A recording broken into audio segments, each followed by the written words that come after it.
Hola, ¿qué tal estáis todos?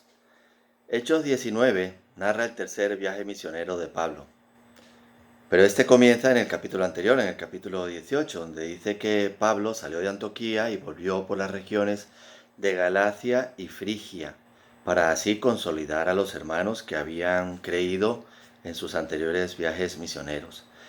De esa manera, Pablo nos da testimonio de la palabra de la gran comisión que nos da nuestro Señor cuando nos dice en Mateo 28:19: por tanto, id y haced discípulos de todas las naciones. No se trata solamente de predicar el Evangelio, se trata de guiar a las personas a Cristo, ayudarlas a caminar con Jesús, dar sus primeros pasos. Pablo llega entonces a Éfeso.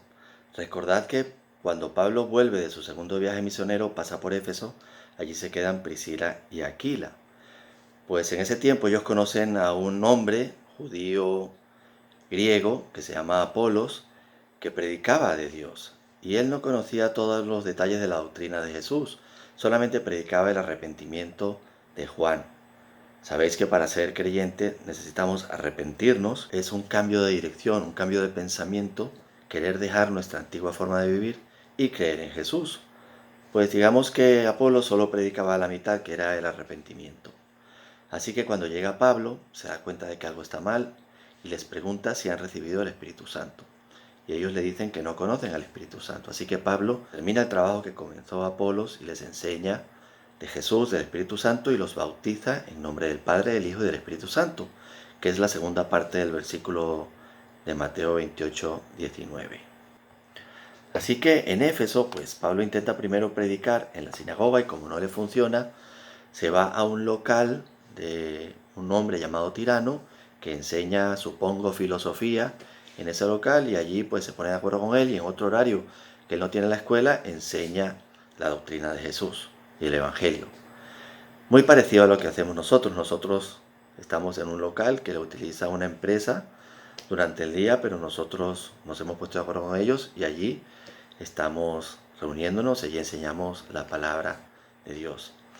Y Dios utilizó tremendamente el trabajo de Pablo en este tiempo. Estuvo 2 años allí. Y todas las iglesias de Asia Menor surgen de este trabajo de Pablo en este local. De allí, por ejemplo, Pablo envía a Timoteo con la primera carta a los Corintios a Macedonia. Otro hecho a resaltar es el que sucede cuando unos hechiceros judíos tratan de imitar a Pablo, tratando de hacer las sanaciones que hacía Pablo. Pablo utilizaba como unos pañuelos para quitarse el sudor cuando tenía mucho calor, y la gente cogía esos pañuelos y se los llevaba a los enfermos y los enfermos eran sanados. Era una cosa que hacía Dios a través de Pablo. Pues estos hechiceros trataban de duplicarlo y hacer lo mismo que él. Y lo interesante de esto es que un espíritu malo les habla y les dice: conozco a Jesús y sé quién es Pablo, pero vosotros, ¿quiénes sois? Entonces, si nosotros queremos pelear la batalla en el mundo espiritual como lo hacía Pablo, pues tenemos que ir en oración a pelear las batallas y a clamar y a pedir al Señor y a su Espíritu que hagan la obra, que hagan su voluntad aquí en este tiempo.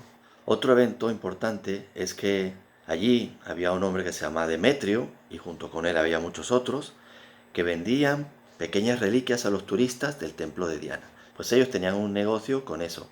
Y el negocio se veía perjudicado porque Pablo estaba predicando en contra de estas cosas. Entonces Demetrio, pues tratando de afectar a los discípulos, se lleva y amenaza a 2 de ellos y se forma ahí un gran lío.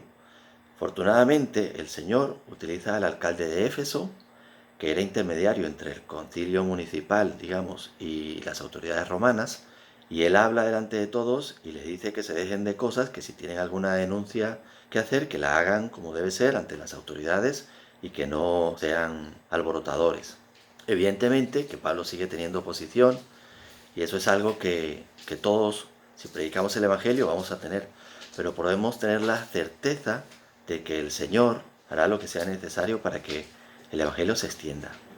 El Evangelio creció tremendamente y se expandió mucho, muy a pesar de todas estas cosas. Y termino con estas preguntas. Como ya he dicho, 1. ¿Hemos recibido el Espíritu Santo? ¿Estamos discipulando a alguna persona, cumpliendo así con la gran comisión que nos da el Señor? ¿O estamos siendo discipulados por alguna persona? ¿Nos conocen en el mundo espiritual por nuestras oraciones? Y también quiero dejaros con una tarea. Quiero pediros que oréis para que, así como sucedió con la escuela de Pablo allí en el local de Tirano, pues ocurra con nuestro local allí en Hidra. Que de allí pues podamos testificar del Evangelio y este se extienda a muchas partes de España. Bendiciones.